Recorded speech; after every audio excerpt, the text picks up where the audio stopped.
નમસ્કાર, news city ગુજરાતીમાં આપનું સ્વાગત છે ને આપની સાથે હું છું મિત્તલ ખાણિયા। સમાચારો પર નજર કરીએ તો મનસુખ સાગઠિયા વિરુદ્ધ રાજકોટ ક્રાઇમ બ્રાન્ચ ચાર્જશીટ રજૂ કરશે।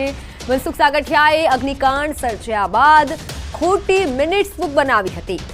અગ્નિકાંડ સર્જ્યા બાદ ખોટી મિનિટ્સ બુક બનાવવાનો આક્ષેપ છે અને જે મામલે ચાર્જશીટ રજૂ કરવામાં આવશે। રાજકોટ ક્રાઇમ બ્રાન્ચ ખાતે ફોર્જરી સહિતની કલમ હેઠળ સાગઠિયા વિરુદ્ધ અલગથી ગુનો દાખલ કરવામાં આવ્યો હતો। મિનિટ્સ બુકમાં તમામ સહી એક જ પેનથી કરવામાં આવતા ગેરરીતિ ઝડપાઈ હતી। મિનિટ્સ બુકમાં સહી કરવા માટે ટાઉન પ્લાનિંગ વિભાગ સાથે સંકળાયેલા અધિકારીઓ અને કર્મચારીઓ પર દબાણ કરાયું હતું। સહી કરનારાઓને પોલીસ દ્વારા સાક્ષી બનાવવામાં આવ્યા।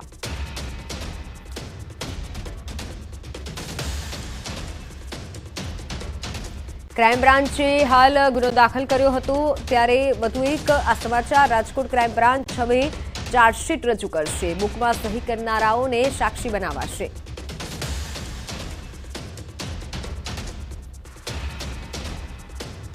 વડોદરાથી મહત્વના સમાચાર। પિઝા ખાનારા શોખીનો હવે સાવધાન થઈ જજો। લાપીનોઝ રેસ્ટોરન્ટના પિઝામાંથી વાળ અને માખી નીકળ્યા છે।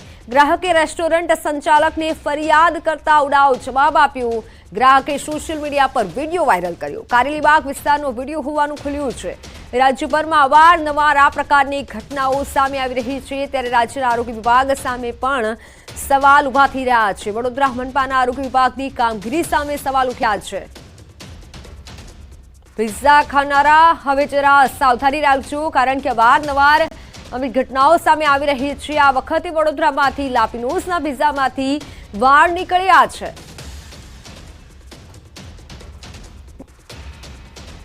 પિઝામાંથી વાળ અને માખી નીકળતા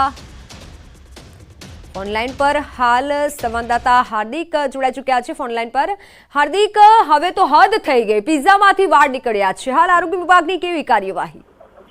બિલકુલ થી ખરેખર હવે તો હદ થઈ ગઈ કારણ કે આજની વાત નથી। આજ છેલ્લા લગભગ 2-3 મહિનાથી વડોદરામાં આ પ્રકારનો સિલસિલો યથાવત છે। કોઈક વાર જોઈએ તો સૂપમાંથી ગરો નીકળે છે, તો હલવાસન છે તેમાંથી માખી નીકળે છે, આઈસ્ક્રીમમાંથી પણ વાળ નીકળે છે, ત્યારે હવે પિઝા જે છે તે ચર્ચાનો વિષય બન્યા છે।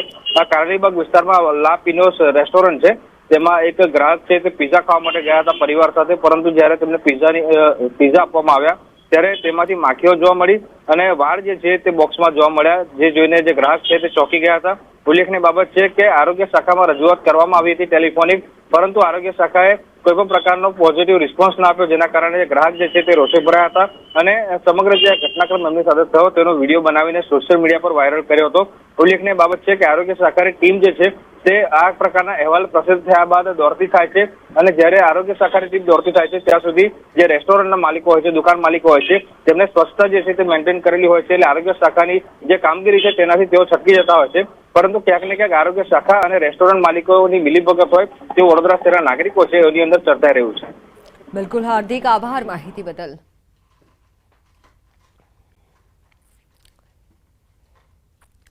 તો ડ્રગ્સ માફિયાઓએ મોડસ ઓપરેન્ડી બદલી છે। દક્ષિણના દરિયામાંથી ડ્રગ્સની હેરાફેરી ઝડપાઈ છે। સૌરાષ્ટ્ર કચ્છ બાદ હવે દક્ષિણ ગુજરાતથી હેરાફેરી ઝડપાઈ। વાપી, વલસાડ અને સુરતમાંથી મોટી માત્રામાં ડ્રગ્સ મળી આવ્યું। ડ્રગ્સ માફિયાઓની નવી મોડસ ઓપરેન્ડી સામે આવી છે। પહેલા સૌરાષ્ટ્રને ટાર્ગેટ કર્યું હતું, હવે દક્ષિણ બાજુથી ડ્રગ્સ ઘુસાડવાનો કારસો રચાઈ રહ્યો હોય તેવું લાગી રહ્યું છે। ઘણા સમયથી ગુજરાત રાજ્યનો દરિયા કિનારો ડ્રગ્સ અને નશીલા પદાર્થનું હબ બન્યો છે। કચ્છ, સૌરાષ્ટ્ર બાદ હવે વલસાડના દરિયા કિનારા પર ડ્રગ્સ માફિયાનો ડોળો મંડરાયો છે। વલસાડ અને સુરતના દરિયાકાંઠા વિસ્તારમાંથી ડ્રગ્સનો જથ્થો મળી આવતા ખળભળાટ મચી ગયો છે।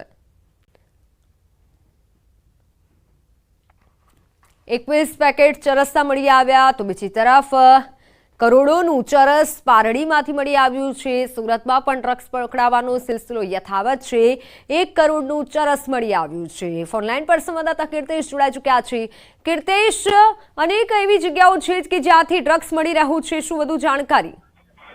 બિલકુલ, જે પ્રકારે ગુજરાતમાં ડ્રગ્સનું ચલણ વધી રહ્યું છે તેને લઈને ગુજરાત પોલીસ સાથે અલગ અલગ બ્રાન્ચો, કોસ્ટગાર્ડ છે, એટીએસ છે, તમામ લોકો અલગ અલગ જગ્યાએ રેડ કરી રહ્યા છે। અત્યાર સુધી મોટા પ્રમાણમાં ગુજરાતમાં ડ્રગ્સ સૌરાષ્ટ્રના વિસ્તારોમાંથી આવતું હતું, પણ જે પ્રકારે પોલીસનું, કોસ્ટગાર્ડનું અને એટીએસનું દબાણ વધ્યું છે ત્યારે હવે દક્ષિણ ગુજરાત એક એવું સ્થળ છે કે જ્યાંથી ડ્રગ્સ મોટા પ્રમાણમાં ઘુસાડવામાં આવે છે. છેલ્લા 2 દિવસની વાત કરવામાં આવે તો દક્ષિણ ગુજરાતનો વલસાડ હોય, પારડી હોય, ત્યાં આગળથી ચરસનો મોટો જથ્થો મળી આવ્યો છે. ત્યારે ગઈકાલે સુરતના હજીરા વિસ્તારમાંથી 2 કિલો જેટલું ચરસ મળી આવ્યું છે. અંદાજિત 2 કરોડ રૂપિયાનું ચરસ સુરત ખાતેથી મળી આવ્યું છે. એટલે કે હવે જે વ્યાપાર સાથે જોડાયેલા લોકો છે દક્ષિણ ગુજરાત મારફત ચરસ હોય કે ડ્રગ્સ હોય મોટી માત્રામાં ઘુસાડવાનો પ્રયાસ કરી રહ્યા છે. ખાસ કરીને એવી વાત બી માનવામાં આવી રહી છે કે કોસ્ટગાર્ડ દ્વારા દરિયામાં ચેકિંગ કરવામાં આવ્યું હતું અને જેને લઈને જે નશાનો વેપાર કરતા હોય તે લોકોએ ચરસનો જથ્થો દરિયામાં નાખ્યો અને જથ્થો તણાઈને વલસાડ, પારડી અને સુરત આવી પહોંચ્યો હોય. ખાસ કરીને અફઘાની હાઈ સિક્યુરિટીનું જે ચરસ છે તે ભૂતકાળમાં બી સુરતથી 10 થી 12 કરોડ રૂપિયાનું ચરસ આ જ રીતે દરિયામાં તણાઈને આવેલું હતું અને મળી આવ્યું હતું. ત્યારે ફરી એક વખત 2 કરોડ રૂપિયાનું ચરસ મળી આવવાનો ઘટના સામે આવી છે. તો કે છેલ્લા 2 દિવસમાં વાત કરીએ તો વલસાડ, નવસારી, પારડી વિસ્તારમાંથી 13 કરોડ અને સુરત 2 કરોડ એટલે કે 15 કરોડનું ડ્રગ્સ મળી આવ્યું છે. અને હવે સૌરાષ્ટ્ર બાદ આ વેપાર સાથે જોડાયેલા લોકો દક્ષિણ ગુજરાત તરફથી આ માદક દ્રવ્યોને શહેરી વિસ્તારોમાં ઘુસાડવાનું એક નેટવર્ક શરૂ કર્યું હોય તેવું સ્પષ્ટપણે દેખાઈ રહ્યું છે. બિલકુલ કીર્તેશ, આભાર માહિતી બદલ.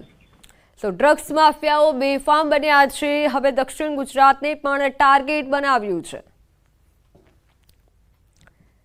સુરતના રામપુરા વિસ્તારમાં 1 કરોડના ડ્રગ્સ મામલામાં મોટો ખુલાસો થયો છે. ડ્રગ્સ ફેંકી ફરાર થનાર વોન્ટેડ આરોપીને એસઓજી પોલીસે દબોચ્યો છે. આરોપી શહેબાઝ નેપાળથી સુરત આવતા તેને પોલીસે ઝડપી પાડ્યો છે.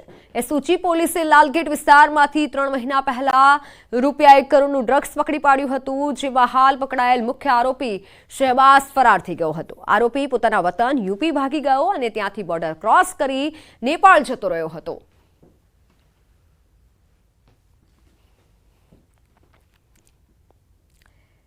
સતત વિવાદોમાં રહેતી વડોદરાની MS યુનિવર્સિટી ફરી એકવાર ચર્ચામાં આવી છે. AGSU અને NSUI ગ્રુપના વિદ્યાર્થીઓ વચ્ચે ધડબડાટી બોલી ગઈ. બંને ગ્રુપ છૂટા હાથે મારામારીએ આવી ગયા હતા. કોઈ બાબતને લઈને પોલીસની હાજરીમાં જ લાફાવાળી થઈ હતી. બંને ગ્રુપો આમને સામને આવી જતા મામલો વધુ ઉગ્ર બન્યો હતો. પોલીસ મૂક પ્રેક્ષક બની તમાશો જોતી રહી. બાદમાં મીડિયાને જોતા પોલીસે વચ્ચે પડી મામલો શાંત પાડ્યો હતો.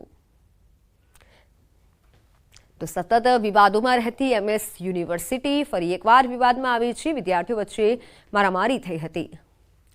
ઓનલાઈન પર સંવાદદાતા હાર્દિક દીક્ષિત જોડાઈ ચૂક્યા છે. હાર્દિક, કયા કારણોસર મારામારી થઈ, શું વધુ વિગત? બિલકુલ, જો આપણે કારણોની વાત કરીએ તો MS યુનિવર્સિટીમાં જે છે તે અત્યારે જે ચૂંટણીની પ્રક્રિયા છે તે બંધ થઈ ગઈ છે અને સમગ્ર જે હવાલો છે તે સરકારના હાથમાં છે. ત્યારે વિદ્યાર્થી સંગઠનો છે તે વિદ્યાર્થીઓ વચ્ચે પોતાનું અસ્તિત્વ જમાવવા માટે કોઈ પણ હદ વટાવવા માટે તૈયાર હોય તેવા દ્રશ્યો પરથી લાગી રહ્યું છે. અને આજે વિશ્વવિખ્યાત MS યુનિવર્સિટી છે ત્યારે વિદ્યાર્થી સંગઠનો માટે એક અખાડો બની ગયો છે તેવું લાગી રહ્યું છે. આ ગઈકાલની જ વાત છે કે AGSU ગ્રુપ અને NSUI ગ્રુપના વિદ્યાર્થીઓ છે તેઓ જે મેઇન બિલ્ડિંગ છે ત્યાં પહોંચ્યા હતા અને જે નવા આવેલા જે વિદ્યાર્થીઓ છે તેમને અંદર પોતાનું અસ્તિત્વ ઉભું કરવાનો પ્રયત્ન કરતા હતા. ત્યારે સામાન્ય બાબતે બોલાચાલી થઈ હતી અને ત્યારબાદ આજે આખી જે ઘટનાક્રમ છે તે મારામારી સુધી પહોંચ્યો હતો. શરમજનક બાબત એ છે કે આ વિદ્યાર્થીઓ જે છે તેઓ પોલીસની હાજરીમાં બાકડ્યા હતા અને પોલીસની હાજરીમાં જ બેફામ થયા હતા.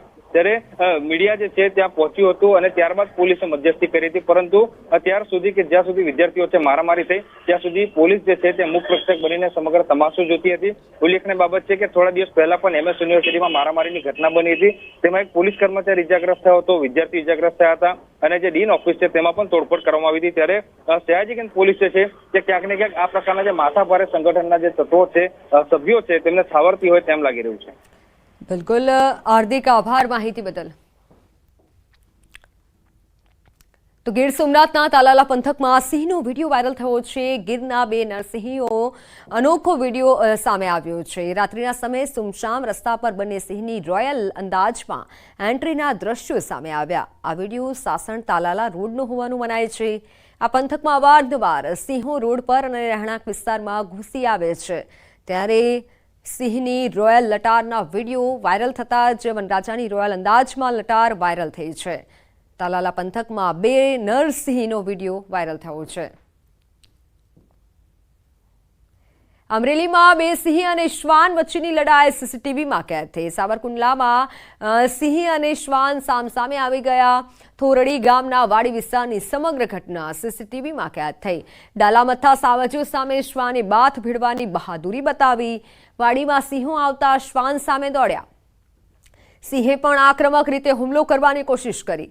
શ્વાન અને સિંહ બંને બાથ ભીડવા સામસામે આવી ચડ્યા. શ્વાન સિંહ વચ્ચે ટક્કરમાં દરવાજો દિવાલ બન્યો.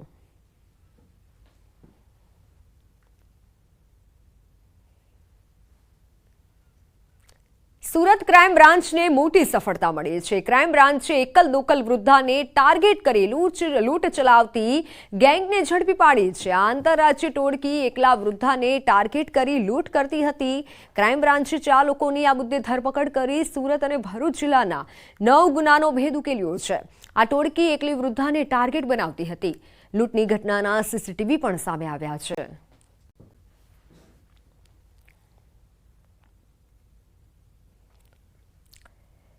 તો આ તરફ હિંમતનગરમાં જિલ્લા કક્ષાની તિરંગા યાત્રા યોજાઈ. જિલ્લા વહીવટીતંત્ર દ્વારા યોજાયેલી આ તિરંગા યાત્રામાં મોટી સંખ્યામાં લોકો જોડાયા.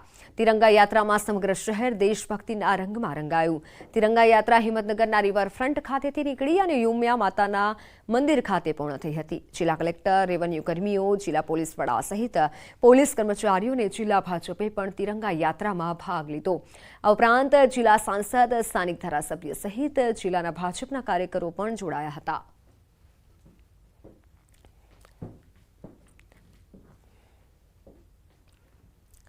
તો હાલ સમાચારોમાં સમય થયો છે વિરામનો.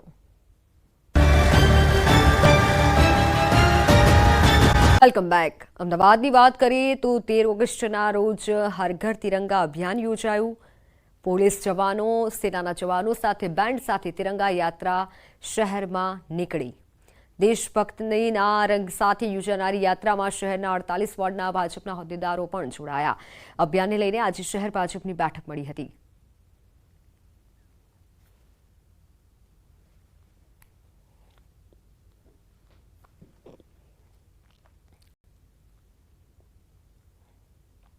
ગોધરામાં ચિત્રા ખાડી ફળિયા વિસ્તારમાં વરસાદી પાણીના નિકાલનો અભાવ છે. પાણી ભરાઈ રહેવાથી રહીશોને પારાવાર મુશ્કેલીનો સામનો કરવો પડે છે. રોગચાળો પણ ફેલાઈ રહ્યો છે, જેનો અહેવાલ ન્યૂઝ 18માં પ્રસારિત થયા બાદ શહેરના ઉદ્યોગપતિ ફિરદોસ ચિત્રા કોઠી ચિત્રા વિસ્તારમાં દોડી ગયા હતા અને રહીશો સાથે ચર્ચા કરી હતી. ચિત્રા વિસ્તારમાં ભરાયેલા પાણીના નિકાલ માટે ઉદ્યોગપતિએ સ્વખર્ચે વ્યવસ્થા કરી હતી. તો બીમાર વ્યક્તિઓનો સર્વે કરી મેડિકલ સારવારની પણ ખાતરી આપી હતી. ખાડી વિસ્તારમાં હું આવ્યો છું મીડિયાથી ને એના ઈશ્વરની રજૂઆતથી. ભૂંડોનો ખૂબ ત્રાસ છે, ચારે બાજુ પાણી ભરાયેલું છે અને ઘરે ઘરે જે ખાટલા છે અને અસંખ્ય લોકો અહીંયા બીમાર છે એનો અમે સર્વે કરી રહ્યા છે. જે રીતની બીમારીઓ છે એ રીતની અમે પૂરી દવા લઈને બધું અમે ફ્રીમાં એમની સેવા કરીશું. અને પ્રશાસનને મારી અપીલ છે કે અમને સહકાર આપે, અમારા કામમાં મદદ કરે એવી અમે એના રહીશો અપેક્ષા રાખે છે. અને આનું કાયમી નિકાલ થાય. દર વર્ષે આ પ્રોબ્લેમ આવે છે, તો આનું કંઈ કાયમી નિકાલ, કાયમી સોલ્યુશન થાય એવી અમને પ્રશાસનનો અપીલ કરું છું. તો વડોદરાના કારેલીબાગ ન્યૂ વીઆઈપી રોડ પરથી વરસાદી કાંસ પસાર થાય છે અને આ કાંસનો 20 વર્ષ જૂનો આરસીસીનો સ્લેબ ધરાશાયી થયો છે, જેના કારણે કોર્પોરેશને કાંસની બાજુમાં આવેલ મકાન માલિકને નોટિસ આપી સુરક્ષાના ભાગરૂપે મકાન ખાલી કરાવ્યું. પરંતુ આ જ વરસાદી કાંસ પર શ્રી બાલાજી ગ્રુપના બિલ્ડર દ્વારા ગેરકાયદેસર બાંધકામ કરી કાંસને પચાવી પાડી છે. તેની સામે કોર્પોરેશને કોઈ કાર્યવાહી નથી કરી. ઓડનગર વરસાદી કાંસ પર બિલ્ડરે આરસીસીનો સ્લેબ ભરી તેનો રોડ તરીકે ઉપયોગ કરી રહ્યો છે અને બિલ્ડરે વરસાદી કાંસને રોડ બતાવી રજા ચિઠ્ઠી મેળવી 5 માળની 4 ઇમારતો ઊભી કરી દીધી છે. તો આને લઈને પૂર્વ વિસ્તારની 25 જેટલી સોસાયટીમાં ચોમાસામાં પાણી ભરાવાની પણ સમસ્યા ઊભી થઈ રહી છે અને જેના કારણે સ્થાનિકોમાં પણ ભારોભાર રોષ છે. હા, એટલે મુશ્કેલી થશે, કારણ કે હવે બંને ડોટર અહીંયા જ ભણતી હતી એટલે થોડીક તો મુશ્કેલી થશે એમને આવવા જવા માટેની ને એવી. થોડા વખતની હવે ખબર નહીં કેટલા વખત લગીને કહે છે કે પછી એ લોકો પરવાનગી બી પાછી આપવી જોઈએ ને કે ભાઈ રહેવા માટે બી આવી શકો છો તમે. જેવી રીતે મને નોટિસ આપી કે ભાઈ નહીં રહેવાનું, એવી રીતે રહેવા માટેની બી એ લોકો આપશે. પછી આ જે કાંસ છે આને સ્લેબ ભરીને રોડ સ્થાપિત કરી અને પાછળ બિલ્ડિંગને પરમિશન આપેલી છે. જ્યારે આ કાંસને અડીને આ બિલ્ડિંગ છે પાછળ તમે જોશો તો 60 ફૂટની કાંસ છે, આગળ 20 ફૂટની કાંસ થઈ જાય છે. પાછળના ભાગમાં જે મકાનવાળાને નોટિસ આપી છે એ કાંસથી 20 થી 30 ફૂટ દૂર મકાન છે, એને એ લોકો નિર્ભયતાવાળાએ નોટિસ આપેલી છે. જ્યારે આ કાંસને અડીને બિલ્ડિંગ છે આને નોટિસ આપવામાં આવી નથી. જે કાચ બનાવી હતી એ મેશનરી વર્કથી લગભગ 22-23 વર્ષ પહેલા કાચ બની હતી. એની પર સ્લેબ પણ લગાડેલો હતો. કાચની બંને સાઈડ ઉપર થોડા માર્જિન રાખી અને પછી મકાનો આવેલા છે. મકાનોના ભોંગળા પણ જમીન પર ઉતરે છે. તેના લીધે જમીનમાં જે વરસાદી પાણી ઉતરે છે બહારની સાઈડ પર પ્રેશર વધી રહ્યું છે. સોઇલનો રિપોર્ટ પણ ખરાબ છે. વડોદરા મહાનગરપાલિકાના ટાઉન પ્લાનિંગ વિભાગના જે અધિકારીઓ છે તેઓ બિલ્ડરોના શરણે થઈ ગયા હોય તેમ લાગી રહ્યું છે, કારણ કે પાલિકાના જે અધિકારીઓ છે તેમની વહાલા દવલાની નીતિ છે તે છતી થઈ છે. અત્યારે સીધા દ્રશ્યો તમને બતાવીશું કે આ તમને સીધો જે રોડ દેખાઈ રહ્યો છે એ રોડ નથી, પરંતુ વરસાદી કાંસ છે.